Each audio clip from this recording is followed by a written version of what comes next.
Hello guys, চলো তোমাকে নিয়ে যাই বিয়া বাড়ি। আজকে একটা বিয়ার নিমন্ত্রণ আসলো। আজকে তো বন্ধুর দিন, জানো, বহুত কষ্ট করে গেছি বিয়া বাড়িটা, বহুত কইসল লেগে গেছি। বিয়াটা আসলো ডিহিঙে মিলে, খ্রিস্টান বিয়া আসলো। ওরা থাকতো চার্জে, আমগরে ইনভাইট করছে, আমরা ফ্যামিলি নিয়ে গেছি। তুমি করে নিয়ে যাই লগে, চলো বিয়াটা মিলে।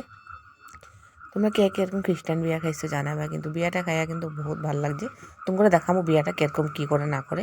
তোমরা আমার লগে থাকবা, আমি তুমি করে দেখামো। দেখো রাস্তা দিয়ে যেতেছি, এটা ব্রিজ পাবো, তখন রাস্তাটা আমি একটুখানি ভিডিও করছিলাম। রাস্তাটা দেখতে এত সুন্দর লাগতেছে। এই যে 26 জানুয়ারির মধ্যে, জানো, আঙ্গ মার্কেটের ব্রিজটা বহু সুন্দর করে সাজাইছে, কিন্তু আমি ভিডিও করতে পারি নাই, আজকে করছি। দেখো বিয়া বাড়িতে গেছি, ওখানে বাইরের থেকে গায়ক আনছিল। তখন আমরা যখন গেছি মেয়ে বসায় নাই কিন্তু বিয়া মেয়েদের, হ্যাঁ, মানে মান্ডপে মেয়েদের সাজাতেছে মেয়েটারে। বাইরে দেখো মানুষ ভর্তি, ভিড় হয়ে গেছে একদম। আমি তো ভাবতেই পারিনি, আমি গিয়ে অভাব হয়ে গেছি যে এত মানুষ হইতে পারে বিয়াটা আমি দিই। দেখো এত মানুষ।